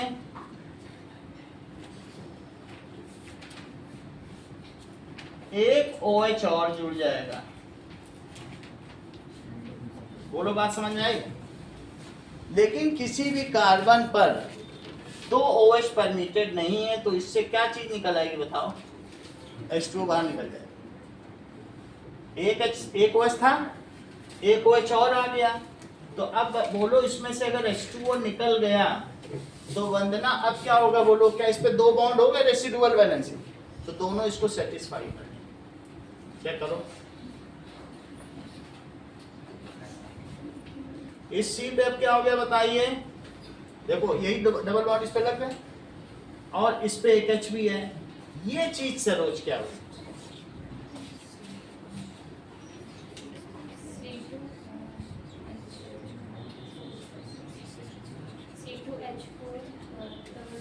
करेक्ट, आप भी बोलो पलक, तुम तो हर चीज जानते हो। CH3 CHO, कमाल की बात है, हर चीज एक ही व्यक्ति को पता हो। नहीं, स्ट्रगल करना ही नहीं पड़ा, तुरंत आराम से स्विफ्टली बता रहे हैं। CH3 CHO, तो क्या हो गया ये? इथेन। बोलो बात समझ आई? क्या चीज है? CH3 CHO, और ये क्या हो गया बोलिए? कहने का मतलब है इथेन के ऑक्सीडेशन से इथेनॉल, और इथेनॉल के ऑक्सीडेशन से इथेनॉल बन गया। अब और आगे इसको KMnO4 और एल्कलाइन, तो अब इसमें एक O जुड़ जाएगा, तो दैट इज ये चीज है। इसमें डबल बॉन्ड O, अब इस पर भी ये जो H था इसमें O जुड़ गया, तो अब ये क्या हुआ सुनील? तो ये क्या बन गया? Ethanoic acid. ये क्या बन गया? Ethanoic acid. बोलो बन गया कि नहीं? इसका क्या नाम है देख लो यहाँ पे, CH3 और C डबल। यहाँ तक सब सही है? यानी कहने का मतलब है इथेन के ऑक्सीडेशन से इथेनॉल, इथेनॉल के ऑक्सीडेशन से इथेनॉल के ऑक्सीडेशन से नूर। मुस्कुराने से क्या होगा बताओ? इथेनॉल के ऑक्सीडेशन से, इथेनॉल के ऑक्सीडेशन से इथेनोइक एसिड। चलो, मुस्कुराना किसी समस्या का हल नहीं है। आप उसमें जवाब दो तो पता चले कि सही है या गलत, फिर मैं करेक्शन कैसे कर पाऊंगा? चलिए, अभी ये कंप्लीट ऑक्सीडेशन नहीं हुआ है। आप मुझे बताओ कि इसमें भी अगर और KMnO4 मिल जाए एल्कलाइन, सही है? तो जैसे यहाँ ये, जैसे यहाँ सारे कार्बन अब ऑक्सीडाइज हो जाएंगे और सारे हाइड्रोजन भी ऑक्सीडाइज हो जाएंगे। बोलो 2 C हैं, तो फिर फाइनली क्या हो जाएगा? 2CO2, और फिर क्या हो जाएगा? H कितने? 4 हैं, तो 4 का हो जाएगा 2H2। ये फाइनल प्रोडक्ट। समझ में आया? कहने का मतलब है अगर एल्केन का तुम ऑक्सीडेशन करोगे तो क्या मिलेगा हर्षिता? एल्केनॉल। और एल्केनॉल का ऑक्सीडेशन करोगे आशीष तो क्या मिलेगा? एल्केनल। एल्केनल का वंदना तुम ऑक्सीडेशन करोगे तो क्या मिलेगा? एल्केनोइक एसिड। और एल्केनोइक एसिड का भी तुम ऑक्सीडेशन कर दो तो CO2 एंड वाटर। बोलो बात समझ में आ गई? ठीक, इसी चीज को यहां समझाया गया है। दैट इज, जरा चेक करो, ये यहां से यहां पहुंचा है, चेक करो जरा, क्या तुम्हारे बुक में ऐसी रिएक्शन नहीं है? एल्केनॉल से एल्केनोइक एसिड, ऊपर देखो ब्लू कलर में दी है, ऊपर देखो क्या दी गई है? CH3 CH2OH। अगर तुम विस्की में थोड़ा सा ये डाल दो तो क्या होगा बताओ? क्या होगा? बोला सिरका बन जाए। कितनी बड़ी बात है, टेंथ में बोले विनेगर बन गया। कौन बता पाता है बताओ? मालूम है ना? चुपचाप जैसे पापा विस्की पी रहे हो जाके कैमन को डाल दो, वो सिरका पीने लग जाए। चीज है तो जानकारी है तो कर पा रहे हैं, नहीं तो कौन कर पाता है? सही बात है कि नहीं? विस्की में क्या डाल दिया बताओ? एल्कलाइन। क्या डाल दिया? KMnO4 डाल दिया। अगर चाहो तो एल्कलाइन KMnO4 डाल दो, वरना K2Cr2O7 इसमें रखा होगा कहीं, वही डाल देना। ये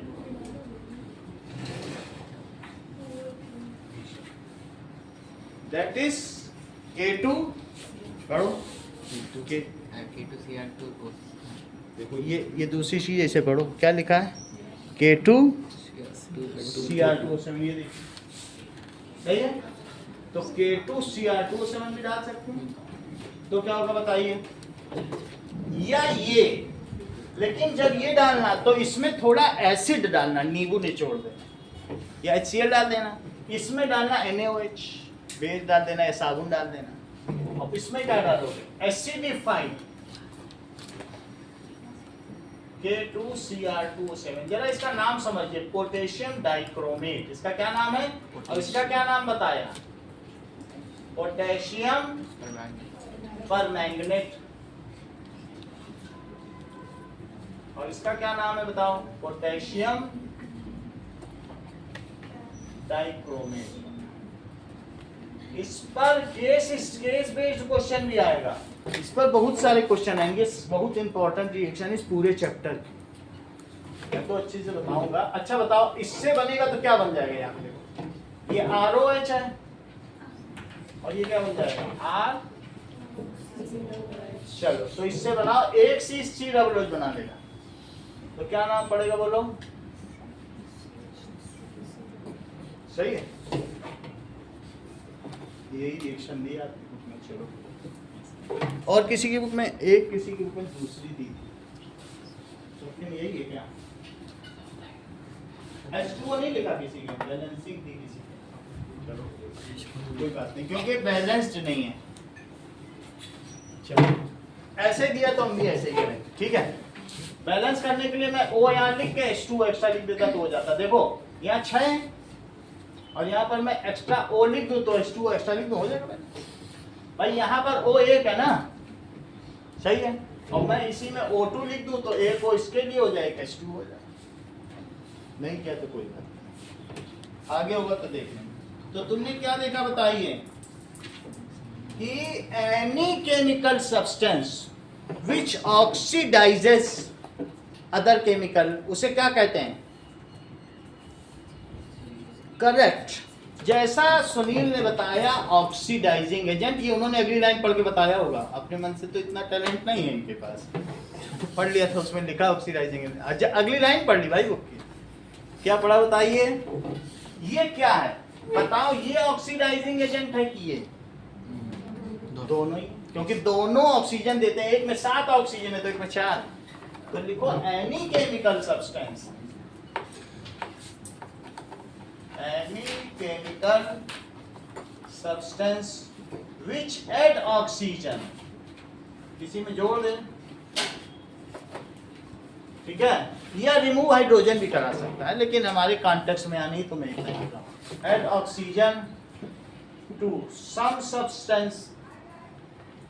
अच्छा, इसमें इसने कुछ हाइड्रोजन रिमूव भी किए, देखो 2 रिमूव कर लिए, और क्या करें, रिमूव हाइड्रोजन, तो रिमूवल की वजह से भी ऑक्सीडेशन माना जाएगा, हाइड्रोजन कम हो गए, और remove hydrogen from it is called, इसे क्या कहा जाएगा, ऑक्सीडाइजिंग एजेंट। तो यहां पर ये ऑक्सीडेशन रिएक्शन है, ये कैसी रिएक्शन है, देख लो, ऑक्सीडेशन रिएक्शन है, क्योंकि यहाँ ऑक्सीजन देख लो जस्मिता, एक जुड़ रहा है ऑक्सीजन और 2 हाइड्रोजन कम भी हो रहे हैं, या 4 हैं या 6 हैं, तो हो गई ऑक्सीडेशन रिएक्शन। तो here alkaline KMnO4 and acidified K2Cr2O7, ये दोनों क्या हैं, These are oxidizing, ये दोनों ऑक्सीकारक हैं। ऑक्सीडाइजिंग एजेंट का मतलब ये देखो धीरे धीरे डार्कर होता चला जाता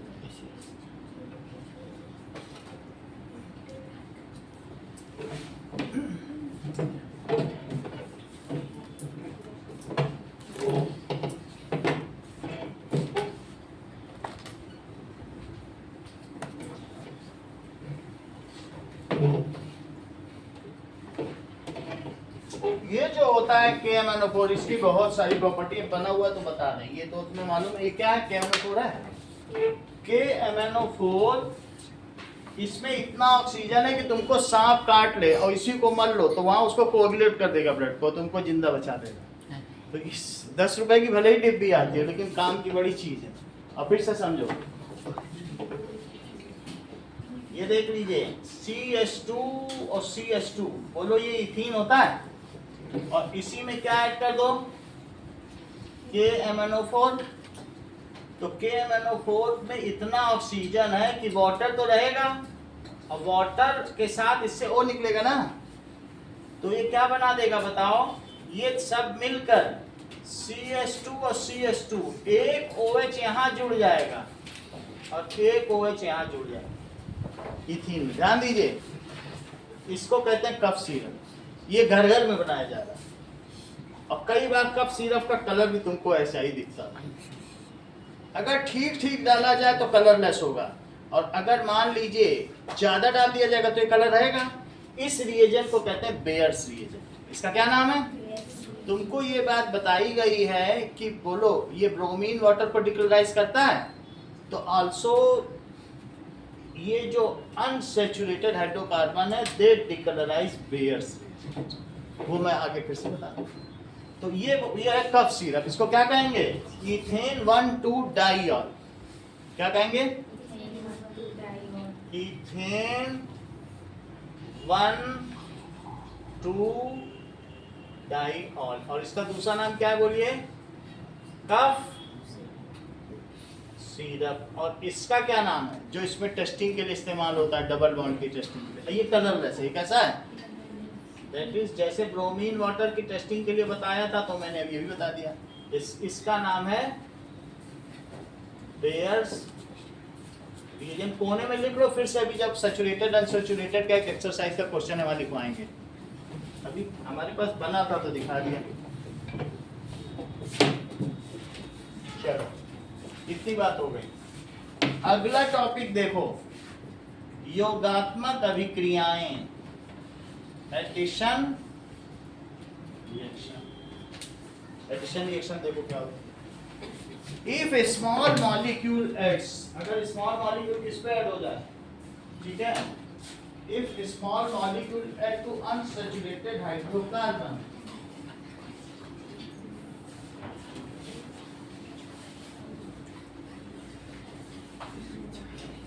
उसे क्या कहेंगे? चलिए इस चीज को उससे एडिशन रिएक्शन कहेंगे। देखो, if small molecule add to some, किसमें ऐड हो जाए बोलो? Unsaturated hydrocarbon, it is called addition reaction.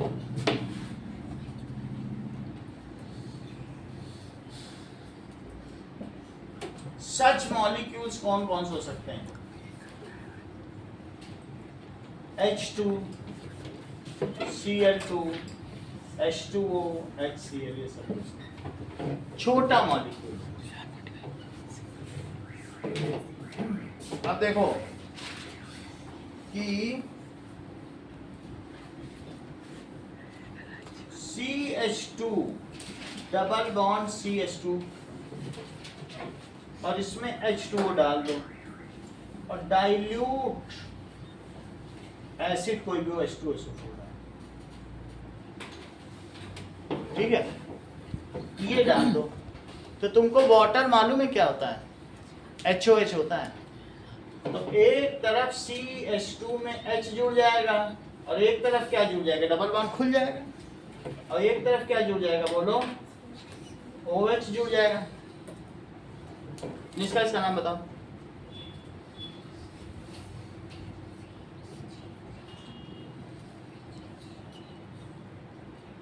पलक,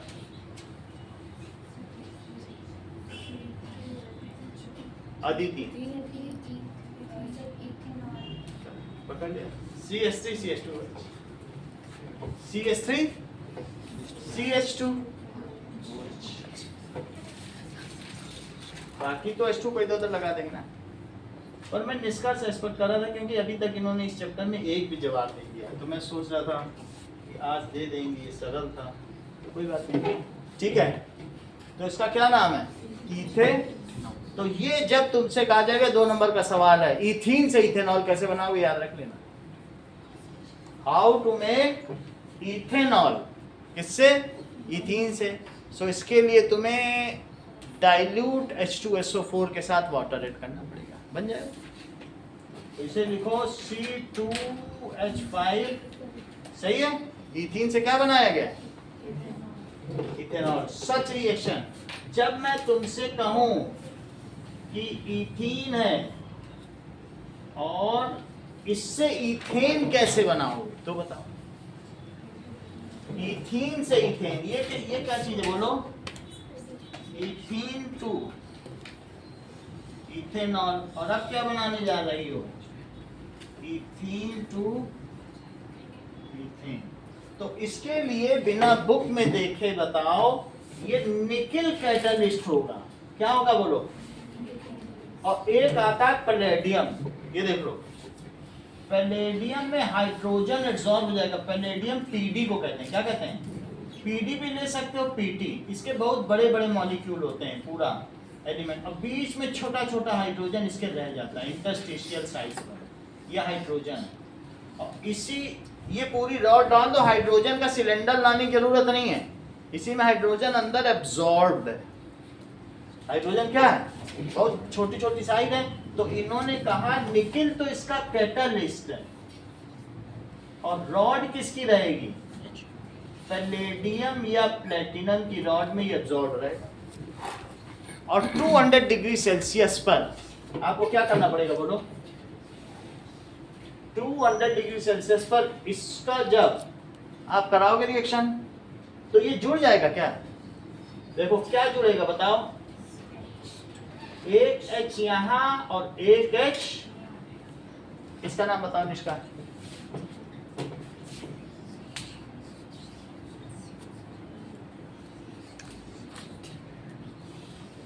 दिव्या चाहती तो ये यहां से भी देख के कर सकती थी, लेकिन ईमानदार काफी। Now that is ethane, CH3 इसका नाम क्या हुआ?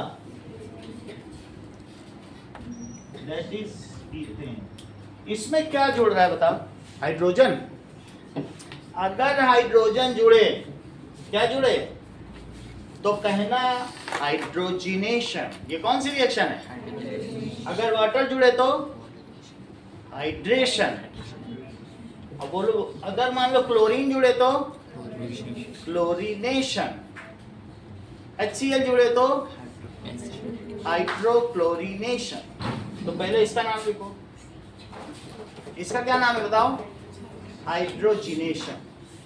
As H2 is added in it, so this is called hydrogenation reaction. लिखो इस चीज को, as H2 is added here, so it is called, इसे क्या कहेंगे? सर हाँ, PD और PT क्या है? प्लेटिनम या पैलेडियम की रॉड में बहुत सारा हाइड्रोजन एब्जॉर्ब हो जाएगा, अंदर चला जाएगा, वही रॉड डाल दो तो इसको H2 मिल जाएगा। इस वाले प्रोडक्ट में आएगा कोई? हाँ, ये आएगा प्लेटिनम पैलेडियम की रॉड, ये कैटलिस्ट है और ये उसका कैटलिस्ट प्रमोटर है। यानी ये कहा जा सकता है कि H2 इसमें एब्जॉर्ब। अभी मैं और बता रहा हूँ इसके बारे। तो अब इसे क्या कहेंगे, कौन सी रिएक्शन बोलो? हाइड्रोजिनेशन। ये ऐसा करीब होगा और उसके अंदर, इसके अंदर की जो साइड्स हैं उसमें हाइड्रोजन है, तो वो हाइड्रोजन ले लेगा अपने आप। अब देखो हाइड्रोजिनेशन, इसे क्या कहेंगे? पूरे भारत में घर घर में इसका व्यापार हो रहा है। इसको क्या कहते हैं? वेजिटेबल ऑयल से वनस्पति घी इसी से बनाया जा रहा है। क्यों निष्ठा ने इसको आसानी बना दिया? इनके आसपास कोई किराएदार रहता होगा, वो यही काम करता होगा। हमारे यहाँ का भी किराएदार जो था वो घी इसी से बनाया जाता है, लेकिन अब हमें पता चल रहा है कि वो इसका इस्तेमाल। It is so important that it is cottage industry in India to make vanaspati ghee from vegetable oil. ना यकीन हो तो बुक में देख लो, वही नीचे लिखा है। लिखा है, मिला कि नहीं? सो बताओ क्या चीज लिखी है? दिस, तुमने हाइड्रेशन रिएक्शन समझी कि नहीं? हाइड्रेशन रिएक्शन का है, इसे लिख लो। वाटर जुड़े तो क्या कहोगे? हाइड्रेशन। क्लोरीन जुड़े तो क्या कहोगे? जिसे लिखो हाइड्रेशन। और वाटर हटे तो डिहाइड्रेशन कहना। जैसे हम लोग के बॉडी से भी पानी हट जाता है तो डिहाइड्रेशन, और पानी पी लिया कह दो हाइड्रेट हो क्या है। अभी देखो आगे की बात देखिए। दिस रिएक्शन इज यूज्ड, ये देख लो, आर को तुम लोग समझते हो क्या होता है? आर एल्काइल ग्रुप होता है। आर क्या होता है? और अगर इसी में मैं क्या जोड़ दूं बताओ? H2 जोड़। किसकी उपस्थिति में? निकिल कैटलिस्ट की उपस्थिति में प्लेटिनम और पैलेडियम, दीज आर एड्सॉर्बर। अभी मैं नीचे लिख देता हूं, ये स्टोर H2। ये क्या करते हैं? H2 के स्टोरेज साइट्स हैं। इसी को बस डाल दो रॉड, उसी से सब ले लेगा। अच्छा, कितने डिग्री पर? तो यही H2 इसमें जुड़ जाएगा और बोलो ये क्या बन जाएगा? क्या एक H इधर और एक H इधर, और ये क्या हो गया बोलो? R अपने मन से ले लो। एल्काइल ग्रुप तो तुम जानते हो ना। R क्या होता है? CnH2n+1, एक रेसिडुअल वैलेंसी के साथ। बोलो बात समझ आ गई? और CnH2n+2 कर दो तो एल्केन होता है। तो मैं RH की तो बात नहीं कर रहा हूँ, R की बात कर रहा हूँ। एल्केन में से एक H हटा दिया, एल्काइल हो गया। इसे क्या कहते हैं? अच्छा, इसको क्या कहेंगे? ये सही है। इन्होंने कहा एक जगह CH3 ले लो, एक जगह C2H5 ले लो, एक जगह C3H7, ये सब लेना चाहिए तो देने दो, क्योंकि ये सभी अल्काइल। और टेक्निकल बातें कर रही हैं। बोली क्या मैं अल्काइल की जगह प्रोपाइल, इसी तरह से ब्यूटाइल, पेंटाइल, हेक्साइल ले सकती हूँ? तो हाँ ले सकती हूँ। समझ में आ गई बात? कोई भी अल्काइल लो, ये तो तुम्हारा मन है, वरना हम प्रिफर करेंगे आर ही रखो। आपकी मर्जी, कुछ भी लेना चाहो। आप कैसा घी बनाना चाहते हो, डालडा का कि रथ का? दो कंपनी आती हैं, तुम्हें समझ आ गया? दिस इज, ये कौन सा है बोलो? मूंगफली का तेल, groundnut oil, sunflower oil. लेकिन अब हम इससे बनाना क्या चाहते हैं? घी। उसको कहेंगे वेजिटेबल ऑयल से वनस्पति घी। और ये हमारे यहाँ की $1 बिलियन इंडस्ट्री है। घर घर में कितने लोगों को इसने व्यापार किया। तुम लोग निकिल के टिन के कंटेनर देखते हो ना, निकिल जिसपे निकिल कोट है, उसी में लोग बनाते हैं, बस गरम करते थे घी बन जाता है। अच्छा, लोग प्लेटिनम पैलेडियम नहीं लाते हैं, उसके लिए टेबलेट आती है, उस टेबलेट में हाइड्रोजन रहता है, बस उसको डाला, और निकिल का तो कंटेनर ही है, बन गया, घुमाते रहे। और 200 डिग्री सेल्सियस तो इनकैंडिसेंसी होती है चूल्हे, हल्का गरम किया, शाम तक घी बन गया, बेच दिया। दैट इज, इसको क्या कहेंगे बताइए? दिस इज, ये कौन सी रिएक्शन है बोलो? ये इंडस्ट्रियल एप्लीकेशन ऑफ हाइड्रोजनेशन। वो रिएक्शन के बारे में पूरा जो बुक में लिखा वही दिखा रहा हूं, देखो इस चीज को क्या लिखा है। सो इसको लिखो, ये अनसैचुरेटेड, ये क्या है? अनसैचुरेटेड, ये ऑयल है, इसको कहेंगे वेजिटेबल ऑयल। क्या कहेंगे? और ये क्या बोलो? वनस्पति घी। सर इसका मतलब वो कंटेनर, वो कैटलिस्ट है, मतलब वो डालना ही पड़ेगा, फिर प्लैटिनम निकिल का बर्तन ही ले लो, ये जो टिन के बर्तन नहीं होते 15-15 लीटर के पीपे, बहुत सारे पीपे जिसमें तेल नहीं आता है, उसी में निकिल की कोटिंग। सर प्लैटिनम किस लिए आता है? प्लेटिनम पैलेडियम बड़े स्तर पर होगा, लेकिन बाहर जो जैसे टेबलेट नहीं होती हम लोग खाते हैं दवा, उतनी टेबलेट में ही हाइड्रोजन रहता है, तो टेबलेट तोड़ के डाल देते हैं, उसी से हाइड्रोजन। मतलब वो ये डालते तो वो तो कैटलिस्ट हो गया, यानी कि निकिल कैटलिस्ट हो गया, और बाकी हाइड्रोजन की टेबलेट। प्लैटिनम में अगर तुम चाहो तो प्लेटिनम की रॉड लगाओ, बड़े बड़े जो वीडियोस हैं बहुत बड़ी बड़ी जगहों पर, और नहीं तो टेबलेट से बना लो, तो वो भी कैटलिस्ट ही हुआ। जो वो स्टोरेज के लिए। निकिल कैटलिस्ट है और ये स्टोरेज रहता है। स्टोरेज नहीं। स्टोरेज समझो, इसमें जो हाइड्रोजन है वो एटॉमिक फॉर्म में, इसके एटम्स बहुत बड़े बड़े होते हैं, तो इनके बीच में जो वॉइड्स होते हैं, इंटरस्टिशियल साइट्स होते हैं, इनके बीच की खाली जगह को क्या कहेंगे? वहां पर H करके रहेगा। इसको H में रखोगे तो H इतना भर जाएगा कि इसको जहां भी डालोगे वो H से काम होगा। तो ये H का स्टोरेज है। बोलो बात समझ में आ गई ना? इसमें H एटॉमिक फॉर्म में है, ये मॉलिक्यूलर फॉर्म में है। किस फॉर्म में? और वही जब उसमें डाल दोगे तो H ले लेगा जितना लेगा। ओके, स्टोर करता है, जैसे H को एटॉमिक फॉर्म में स्टोर, बस और कुछ। तो तुम ये इसको लिख दोगे तो चलता है, यही रिएक्शन है। बुक में नहीं लिखी, लेकिन आगे 11th 12th में यही चलेगी, तो मैंने यही लिखा दिए। अच्छा, इसको क्या लिखोगे बोलो? वनस्पति। अच्छा, this hydrogenation reaction has industrial application. इसके कैसे एप्लीकेशन है? This hydrogenation reaction has industrial, यहां लिखो ये सैचुरेटेड फैट है। क्या है?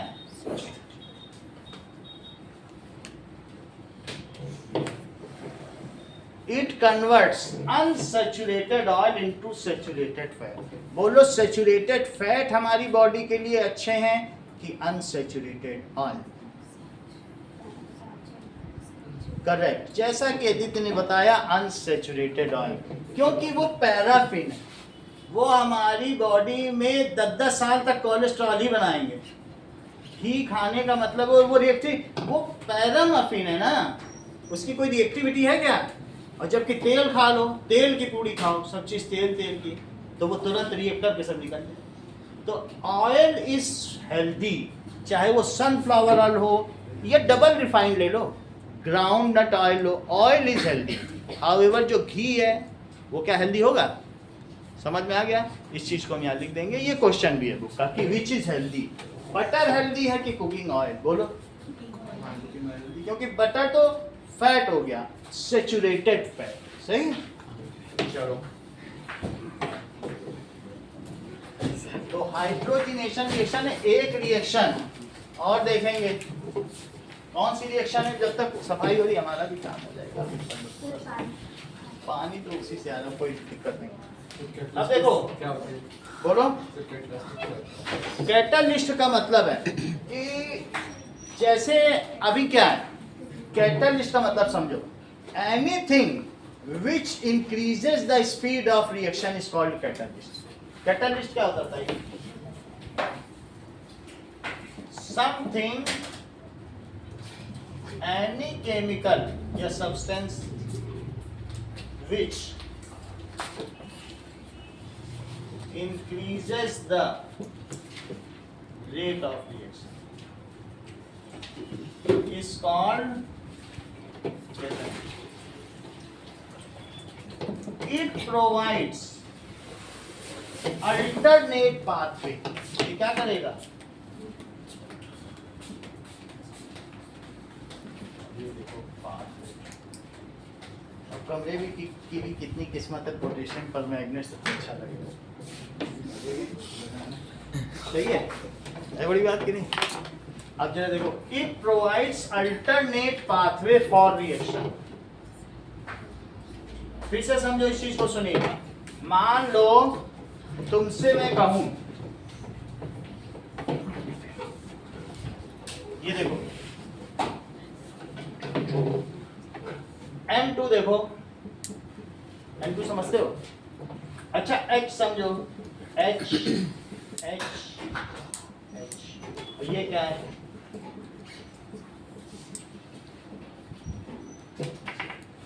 इन 7 चीजों की जब एक साथ टक्कर करो, बहुत मुश्किल है, क्या एक साथ सब टक्कर कर पाएंगे? अगर होती है तो लाखों टक्कर होती है तब एक NH3 बनता है। सब एक साथ टकराए और सब पूरी एनर्जी से टकराए, सोचो जरा, तो तब ये सारे बॉन्ड टूट जाएंगे, ये भी बॉन्ड टूट जाएगा, ये भी टूट जाएगा, और फिर ये क्या बनाएगा बोलो? और ये क्या बनाएगा? तो उनका करेक्ट ओरिएंटेशन भी होना चाहिए और करेक्ट अमाउंट ऑफ एनर्जी भी होनी चाहिए, तभी तो ये बॉन्ड टूटेंगे।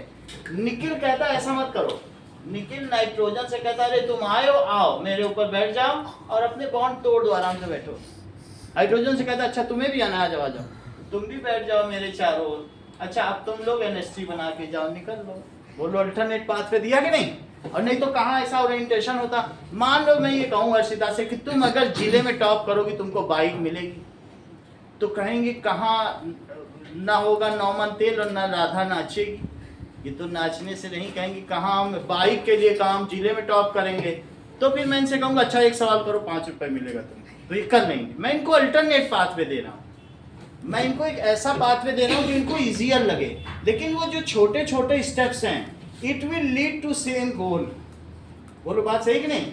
तो इस चीज यही काम कैटलिस्ट का है, टीचर यही काम करता है। कैटलिस्ट का काम क्या है? I am providing you alternate pathway to facilitate you to achieve your goal. यही काम किसका होता है बोलो?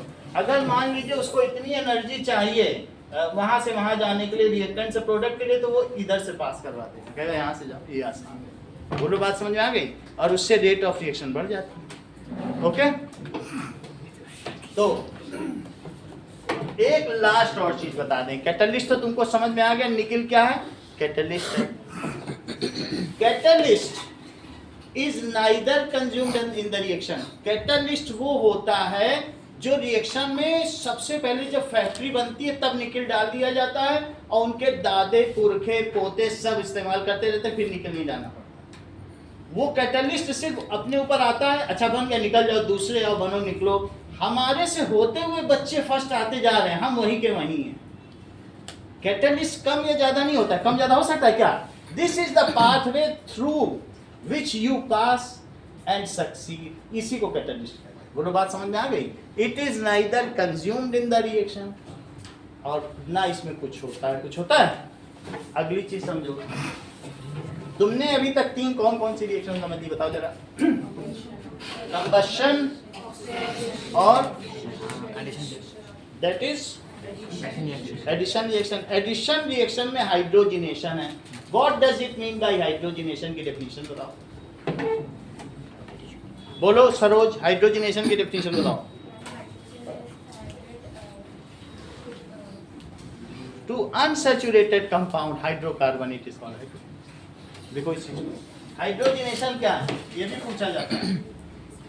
Hydro hydrogenation when H2 atom is, sentence पूरा करो निष्ठा, सही है, is added to unsaturated hydrocarbon. It is called hydrogenation.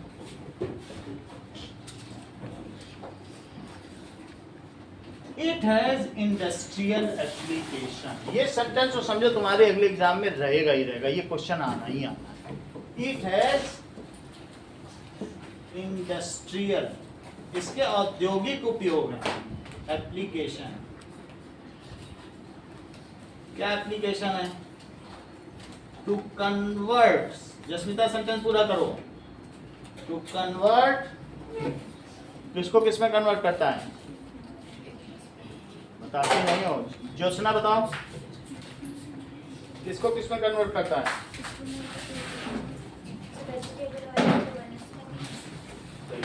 यही तो है इसका, यही इंपॉर्टेंट. वेजिटेबल ऑयल टू, वरना और क्या एप्लीकेशन है? इथीन का और इथेन बनाने से क्या देना देना किसी को? वेजिटेबल ऑयल टू वनस्पति घी. एक लास्ट पार्ट और देखें, सब्स्टिट्यूशन रिएक्शन.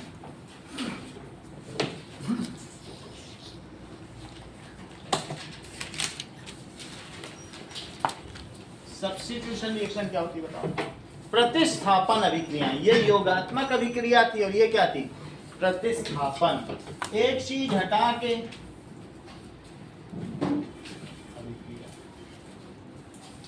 किसी को हटा के, मान लो हर्षिता उसकी जगह बैठ जाए तो उसको कहेंगे प्रतिस्थापित कर दिया. इन दिस क्या होता है? वन एटम, ठीक है, वन एटम और ग्रुप ऑफ एटम क्या करता है? Displaces other atom or group of atom. Then such reaction is called substitution reaction. Such reaction takes place in saturated hydrocarbon. जब ये किस में होती थी? Unsaturated. तुमने इथीन में देखी. When one atom या group of atom displaces other atom or group of atom,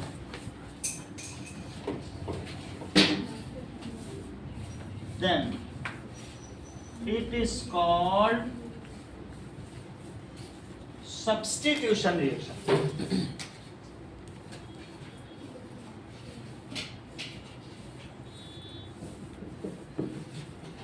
This takes place in, this takes place योजना in, किसमें होती है? बता नहीं पा रही है, बोल. सैचुरेटेड, संतृप्त हाइड्रोकार्बन में होती है.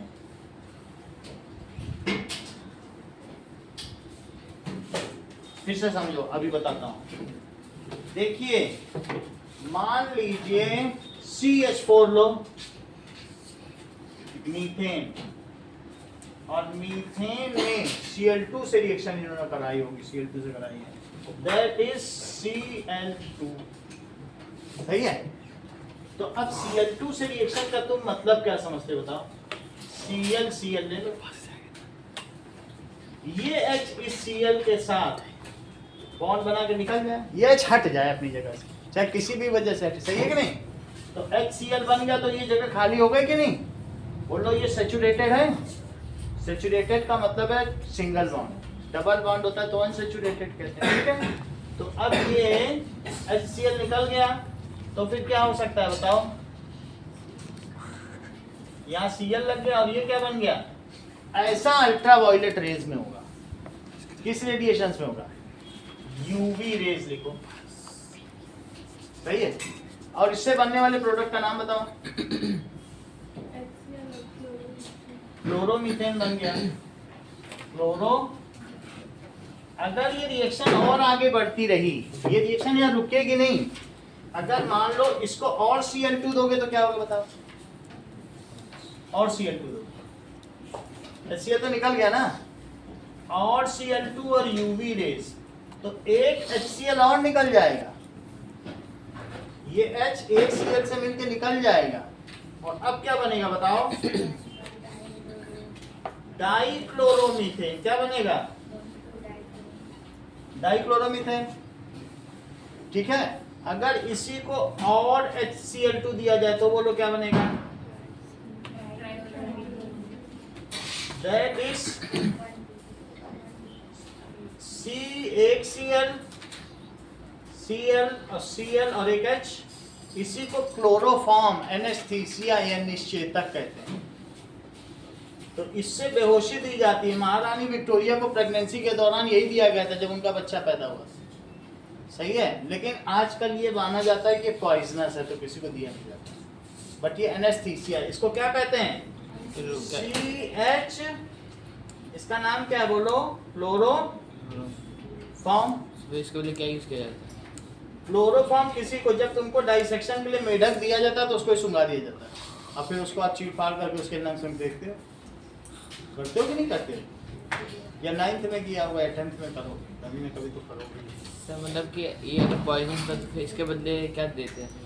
करेक्ट, ये बहुत अच्छी बात बोली। बोले ये जो चेन रिएक्शन हो रही है इसी को क्या कहते हैं, क्लोरोफ्लोरोकार्बन, इसी से तो हमारी ओजोन लेयर डिप्लीट कर रही है। इन्होंने पूरी बात क्लियर कर दी। इन्होंने कहा इसमें जो क्लोरीन जुड़ते जा रहे हैं इसको क्या कहते हैं बोलो, 2 Cl जुड़ जाए, अब 2 F जुड़ जाए, फ्लोरीन भी इसी तरह जुड़ता चला जाएगा। तो दीज आर, ये क्लोरोफ्लोरोकार्बन्स क्या हो रहे हैं, दैट ये डाले जाते हैं इन सब में, इसमें पड़े हैं फ्रियॉन्स, इनका नाम क्या है, अब बोलो जब वो होता है इससे लीक कर जाती है, बार बार तो भरवाते रहते हैं, एसी की गैस कम नहीं हो जाती है। ये अगर एटमॉस्फेयर में इसका एक मॉलिक्यूल लीक होता है तो ओजोन के 10 लाख मॉलिक्यूल को खराब कर देता है। इस तरीके से हमारी ओजोन डिप्लीट हो रही है। ओजोन के हटने पर यूवी रेडिएशन हमारे ऊपर पड़ेंगे, हमको स्किन कैंसर होगा और हमारे बच्चे म्यूटेटेड अपभ्रंश पैदा होंगे, हमारी कॉर्निया जल जाएगी। बोलो बात समझ आई। सब्स्टिट्यूशन रिएक्शन आपने समझा कि small molecule is substituted from other, हो गया कि नहीं। तो इस प्रकार के रिएक्शंस को क्या कहेंगे, सब्स्टिट्यूशन रिएक्शन। इसके आगे की चीज अगली क्लास में।